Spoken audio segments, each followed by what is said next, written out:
आज के वीडियो में हम लोग सेट नंबर 4 को डिस्कस करेंगे और सेट नंबर 4 जो आप केस पेपर खरीदे हैं वो उसमें पेज नंबर 29 से 32 का है। तो यहाँ पर हम लोग डिस्कस करेंगे। इस सेट में पूरा क्वेश्चंस 60 क्वेश्चंस हैं। इसमें सबसे पहला क्वेश्चन है, राष्ट्रीय उद्यान में सुरक्षा प्रदान की जाती है। राष्ट्रीय उद्यान में सुरक्षा प्रदान की जाती है। पहला है फ्लोरा की, बी है फाउना की, सी है पारिस्थितिक तंत्र की और डी है ए और बी दोनों की। तो फ्लोरा और फाउना दोनों का सुरक्षा प्रदान किया जाता है राष्ट्रीय उद्यान में। तो जो करेक्ट आंसर है वो फर्स्ट का डी आंसर करेक्ट है। उसके बाद हम लोग आगे की ओर चलेंगे और क्वेश्चन नंबर 2 को देखेंगे। कह रहा है द्वितीयक उत्पादकता किससे संबंधित है। द्वितीय उत्पादकता इसमें से किससे संबंधित है। पहला है उत्पादक, बी है शाकाहारी, सी है मांसाहारी और डी है इनमें से कोई नहीं। तो द्वितीय उत्पादकता जो संबंधित है वो शाकाहारी से संबंधित है और आप इसको गेस पेपर में सही कर लीजिएगा आंसर को। इसका आंसर शाकाहारी होगा। तीसरे नंबर के क्वेश्चंस की ओर हम लोग चलते हैं और कह रहा है पास्चुराइजेशन में गर्म करते हैं। पास्चुराइजेशन जो टेक्निक है उसमें हम लोग क्या करते हैं, किस चीज को गर्म करते हैं। तो केवल दूध को, किसी भी तरल को 100 डिग्री सेल्सियस पे, दूसरा ऑप्शन है। तीसरा है किसी भी तरल को 70 डिग्री सेल्सियस पर और इनमें से कोई नहीं। तो इसका जो सही आंसर है वो है केवल दूध को। उसके बाद हम लोग आगे की ओर चलेंगे और क्वेश्चन नंबर 4 को देखेंगे। पराग भित्ति होती है। पराग भित्ति पहला है एक स्तरीय, द्विस्तरीय, त्रिस्तरीय और बहुस्तरीय।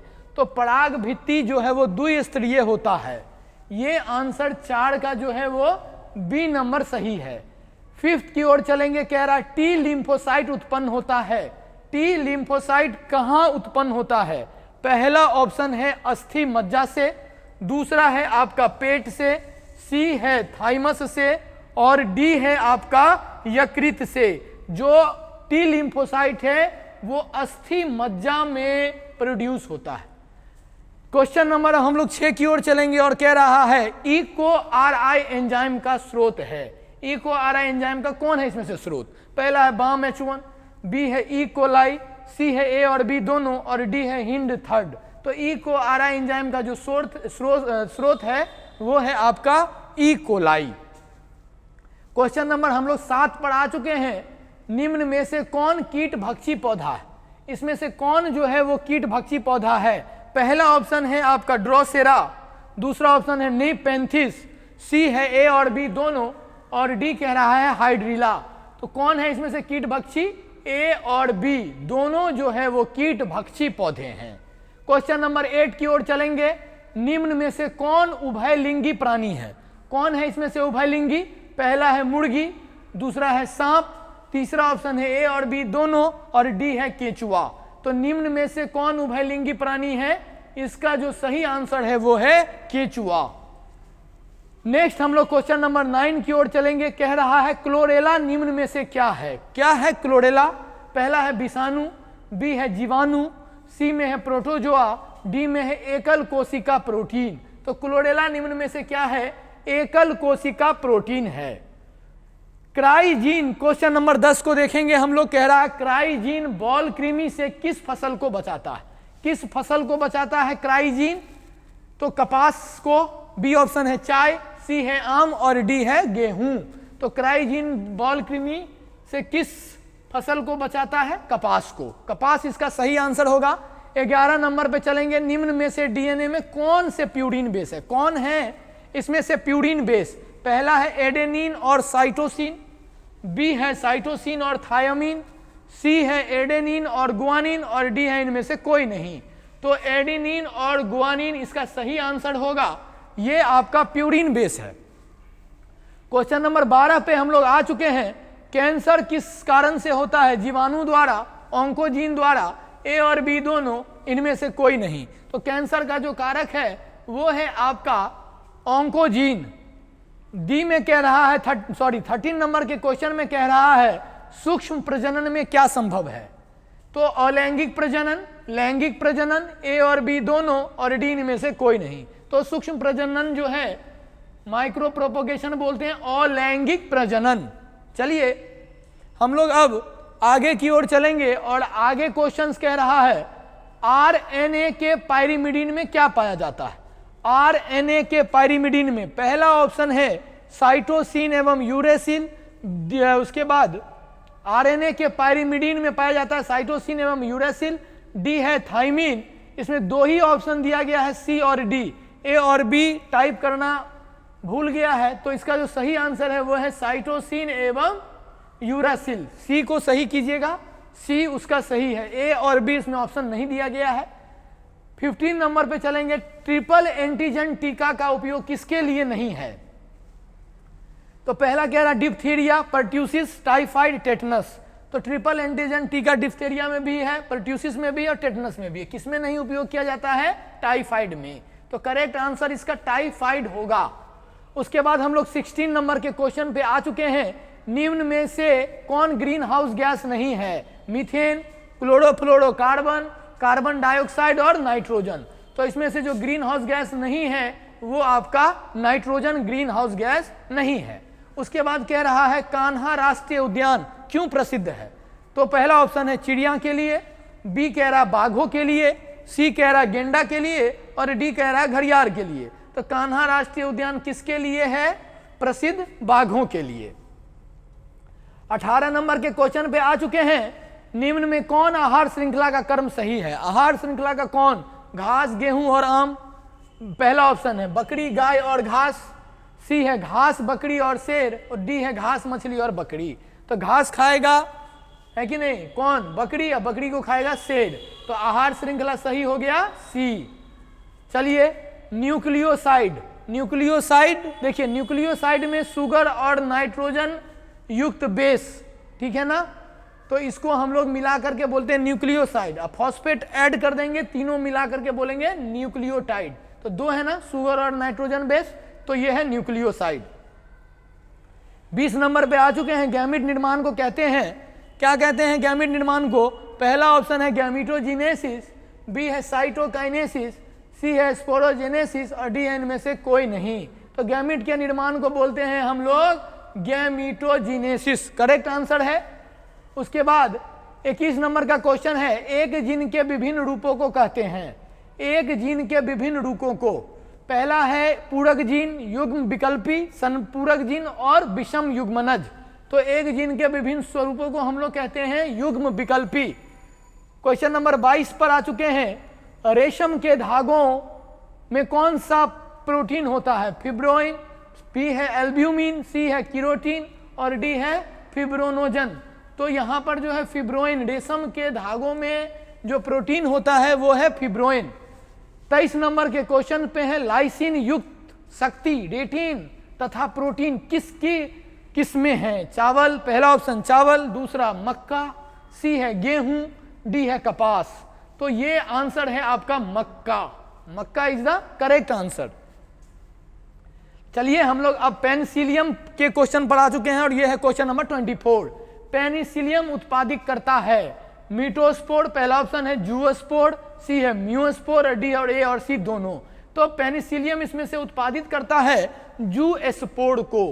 पेनिसिलियम जो उत्पादित करता है वो है आपका जूएस्पोर। आगे की ओर चलेंगे और 25 नंबर के क्वेश्चन को देखेंगे। निषेचन आंतरिक होता है तारा मछलियों में, शार्क में, हड्डीदार मछलियों में और उभयचर में। तो आंतरिक निषेचन मतलब फर्टिलाइजेशन इंटरनल शार्क में होता है और 25 का जो बी है वो सही आंसर है। उसके बाद कह रहा है विभिन्नता का मुख्य स्रोत क्या है। विभिन्नता का इसमें पूछ रहा है मुख्य स्रोत।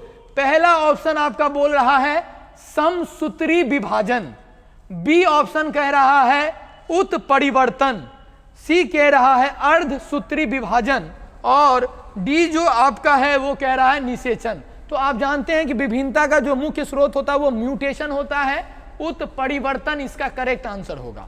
उसके बाद मेरे बच्चों हम लोग आगे की ओर चलेंगे और क्वेश्चन नंबर 27 को देखेंगे। 27 में कह रहा है न्यूक्लिक अम्ल किस एंजाइम द्वारा खंडित होता है। न्यूक्लिक अम्ल को किस एंजाइम के द्वारा हम लोग तोड़ सकते हैं। पहला है पॉलीमरेज, बी है न्यूक्लिएज, सी है प्रोटीएज और डी है लाइगेज। तो न्यूक्लिएज की मदद से हम लोग न्यूक्लिक अम्ल को खंडित कर सकते हैं। उसके बाद 28 नंबर के क्वेश्चन पे हैं मनुष्य के हाथ, चमगादड़ के पंख तथा व्हेल के फ्लीपर अभिव्यक्त करते हैं। किसको अभिव्यक्त करते हैं? तो पहला ऑप्शन है अवशेषी अंग, बी है असमजात अंग, तीसरा है विकासवादी अंग और डी है समजात अंग। तो मनुष्य के हाथ और चमगादड़ के पंख, व्हेल के फ्लीपर समजात अंग को प्रदर्शित करते हैं। 29 में चलेंगे पीसीआर तकनीक के दौरान एसएसडीएनए से प्राइमर्स के बंधने की क्रिया को हम लोग क्या कहते हैं? तो ऑप्शन को पढ़ेंगे। ए कह रहा विलगन, बी कह रहा है तापानुशीतन, सी कह रहा विकृतीकरण या निष्क्रियकरण और डी है बहुलकीकरण। तो तापानुशीतन इसका करेक्ट आंसर होगा। चलिए उसके बाद हम क्वेश्चन नंबर 30 पे आ चुके हैं और 30 नंबर का क्वेश्चन कह रहा है निम्नांकित में से कौन आरडीटी का साधन नहीं है? आरडीटी का मतलब रिकॉम्बिनेंट डीएनए टेक्नोलॉजी। पहला कह रहा संवाहक का जरूरी है इंट्रॉन, बी ऑप्शन कह रहा है इंट्रॉन, सी है प्रतिबंधन एंजाइम और डी है पॉलीमरेज एंजाइम। तो इसमें जो है वो इंट्रॉन की आवश्यकता नहीं है आरडीटी में, रिकॉम्बिनेंट डीएनए टेक्नोलॉजी में, बाकी जो है उसकी जरूरत है। क्वेश्चन नंबर 31 देखेंगे। टेक पॉलीमरेज एंजाइम प्राप्त होता है थर्मस एक्वेटिकस से, एग्रोबैक्टीरियम ट्यूमिफेसियन से, ट्राइकोडर्मा एक्वेटिका से और ए और सी। तो टेक पॉलीमरेज जो हमको प्राप्त होता है वो थर्मस एक्वेटिकस से होता है और थर्मस एक्वेटिकस इसका करेक्ट आंसर होगा।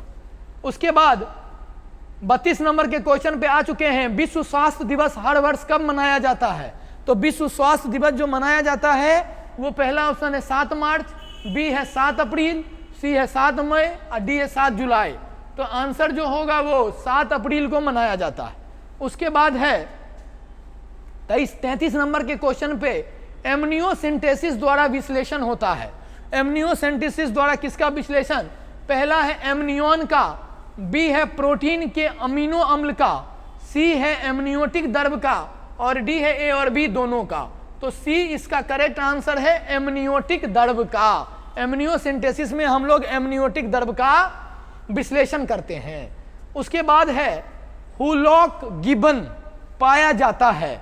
हुलॉक गिबन कहां पर पाया जाता है? तो सबसे पहले हम लोग देखेंगे गिर राष्ट्रीय उद्यान में, बी है हजारीबाग राष्ट्रीय उद्यान में, सी है कॉर्बेट राष्ट्रीय उद्यान में और डी है कांजीरंगा पक्षी अभ्यारण्य।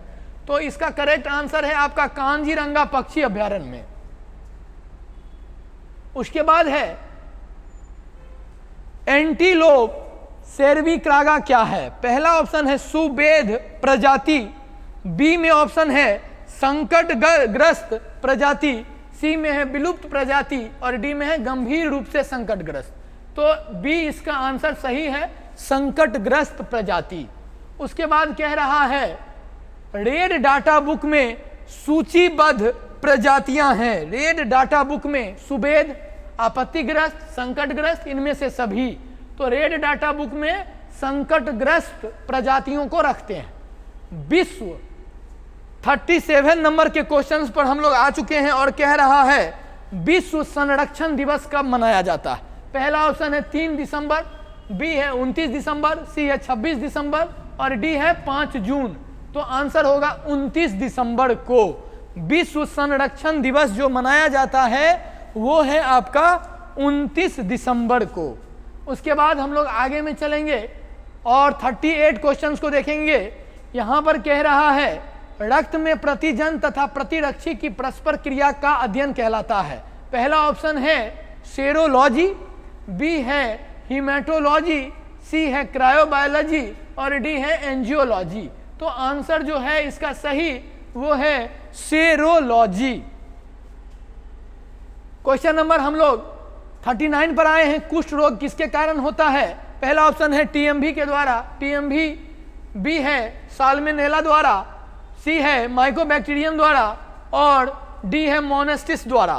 तो यहां पर जो है वो कुष्ठ रोग का कारण है जो बैक्टीरिया, उसका नाम है माइकोबैक्टीरियम। क्वेश्चन नंबर 40 पर हम लोग आ चुके हैं। निम्नांकित में से कौन सा विषाणु जनित रोग की एक जोड़ी है? वैसे जोड़ी को इसमें छांटना है जो विषाणु से होता है। पहला है एड्स तथा सिफिलिस, बी है खसरा तथा रेबीज, डी है टेटनस तथा टाइफाइड और डी है काली खांसी तथा क्षय रोग। तो इसमें एक ऐसा ग्रुप है जो वायरस से विषाणु से होता है बीमारी और उसका नाम है खसरा तथा रेबीज। ठीक है, उसके बाद हम लोग क्वेश्चन नंबर 41 पर आए हैं। क्वेश्चन नंबर 41 में कह रहा है द्विसंकर परीक्षार्थ संकरण अनुपात क्या है? मतलब डाई हाइब्रिड टेस्ट क्रॉस का रेशियो पूछ रहा है और डाई हाइब्रिड टेस्ट क्रॉस का जो रेशियो है वो है 1:1:1:1 है कि नहीं? अगर मोनो हाइब्रिड में पूछ दे तो 1:1 कीजिएगा बस, और द्विसंकरण में पूछ रहा है तो 1:1:1:1। पानी में ई कोलाई की उच्च मात्रा संकेतक है। अगर किसी पानी में ई कोलाई का नंबर बढ़ जाता है इसका मतलब क्या है? पहला है वाहित मल जल प्रदूषण का, बी है पानी की कठोरता का, औद्योगिक प्रदूषण का, जल में क्लोरीन का होना। तो इसका आंसर है वाहित मल जल प्रदूषण का। ये 42 का आंसर ए सही है। उसके बाद हम लोग 43 चलेंगे। फोटोकेमिकल स्मॉग में कौन हमेशा उपस्थित रहता है? तो फोटोकेमिकल स्मॉग में पहला ऑप्शन है CO2, बी है O3, सी है SO2, डी है CH4। तो इसका जो सही आंसर होगा वो है आपका O3, फोटोकेमिकल स्मॉग O3। 44 पे आ चुके हैं। सैनिटरी लैंडफिल को किनके विकल्प के रूप में अपनाया गया था? सैनिटरी लैंडफिल, पहले कहीं पे लोग जला देते थे कूड़े कचरे को, तो उसी के विकल्प के रूप में गड्ढे में भरना शुरू किया गया था। तो इसमें यही पूछ रहा है कि सैनिटरी लैंडफिल को किनके विकल्प के रूप में? तो खुला जलता हुआ ढेर है पहला ऑप्शन, दूसरा है सुपोषण, सी है वाहित मलजल और डी है जैव आवर्धन। तो सैनिटरी लैंडफिल का जो है खुला जलता हुआ ढेर के विकल्प में सैनिटरी लैंडफिल को अपनाया गया। उसके बाद कह रहा अभिक्रमक जो एलिसा परीक्षण में उपयोग किया जाता, पहला पॉलीमरेज, बी है पेरोक्सीडेज, सी है लाइगेज और डी है एंडोन्यूक्लियस। तो इसका जो करेक्ट आंसर होगा वो होगा पेरोक्सीडेज।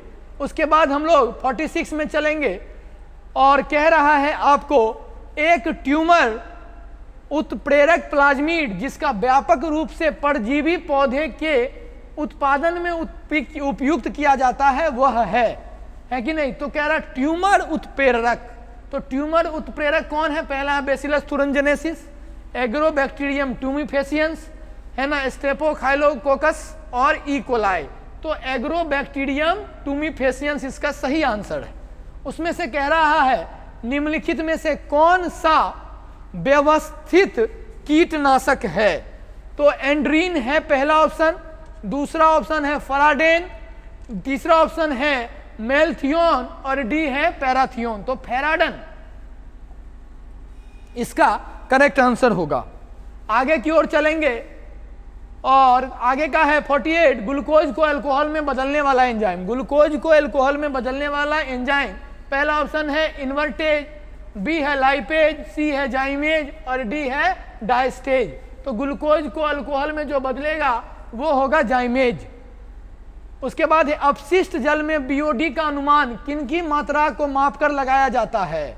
तो अपशिष्ट जल में हम लोग बीओडी बायोलॉजिकल ऑक्सीजन डिमांड का अनुमान किनकी मात्रा को मापकर लगाया जाता है? पहला है ऑक्सीजन की खपत, बी है ऑक्सीजन का निकास, सी है जैव निम्नीकरण कार्बनिक पदार्थ और डी है कुल जैविक पदार्थ। तो इसका जो सबसे करेक्ट आंसर है वो है ऑक्सीजन की खपत, नाम ही है बायोलॉजिकल ऑक्सीजन डिमांड। तो ऑक्सीजन की खपत का अनुमान।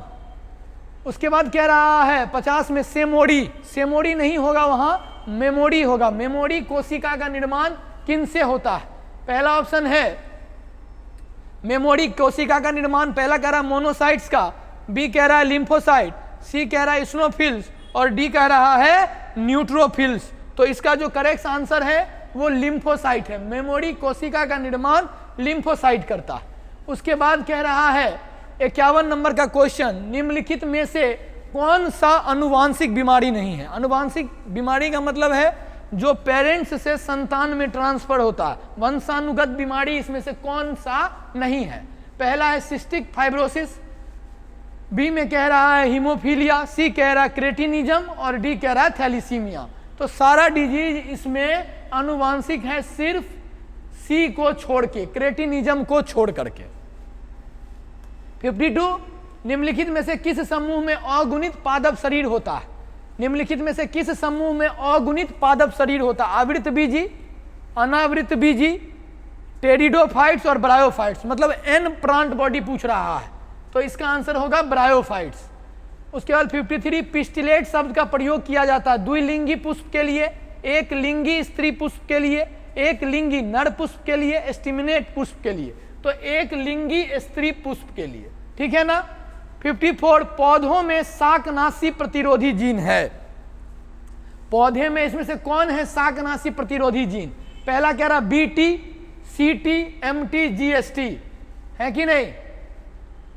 तो इसमें है आपका आंसर डी। गेस पेपर में सही कर लीजिएगा, इसका आंसर डी होगा, जीएसटी। जीएसटी का फुल फॉर्म होता है ग्लूटाथियन एस ट्रांसफिरेज। उसके बाद है सुनहरा धान ऐसा चावल है जो समृद्ध है। पहला ऑप्शन है आयरन में, दूसरा बीटा कैरोटीन में, लाइसिन में, विटामिन सी में। किसमें है? Beta carotene correct answer. 56 में चलेंगे, जीन अभिव्यक्ति का नियंत्रण किनके स्तर पर होता है? तो इसमें कह रहा है जीन अभिव्यक्ति का नियंत्रण किनके स्तर पर होता है? पहला इसमें कह रहा है आपका प्रतिलेखन, बी में कह रहा अनुवादन, सी में कह रहा डीएनए प्रतिकृति और डी में कह रहा ए और बी दोनों। तो डी ए और बी दोनों, D is the correct answer. RNA के किस रूप की संरचना त्रिपर्णी जैसी होती है? किस रूप की संरचना त्रिपर्णीय होती है? एमआरएनए, आरआरएनए, एचएनआरएनए या टीआरएनए? क्लोवर लीफ मॉडल किसका है? टीआरएनए का। 58 केंद्रक प्रतिरोपण तकनीक की खोज किनके द्वारा की गई है? केंद्रक प्रतिरोपण तकनीक, पहला ग्रिफ्थ, बी है गुर्डन, सी है ब्रिग्स और डी है इयान विल्मट। तो ब्रिग्स ने खोज किया था केंद्रक प्रतिरोपण तकनीक का। 58 का सी होगा। 59 में कह रहा डीएनए तथा आरएनए समान है। पहला कह रहा द्विगुणन में सक्षम होने के नाते, समान शर्करा होने के कारण, सी में है न्यूक्लियोटाइड के बहुलक होने के नाते और डी है समान पायरिमिडीन क्षार होने के कारण। तो इसका जो सही आंसर है वो है 59 का सी, न्यूक्लियोटाइड के बहुलक होने के कारण। उसके बाद हम लोग अंतिम क्वेश्चन पे आ चुके हैं। प्रथम स्तनपायी किस युग में दिखाई दिया है? तो इसमें सबसे पहले हम लोग देखेंगे, पहला कह रहा पर्मियन, बी में कह रहा त्रेसिक, सी में कह रहा तृतीयक और डी में कह रहा इनमें से कोई नहीं। तो प्रथम स्तनपायी किस युग में देखा गया? ट्रेसिक पीरियड में। तो ये है इसका सही आंसर। ठीक है, तो हम लोग 60 क्वेश्चंस को डिस्कस कर लिए हैं।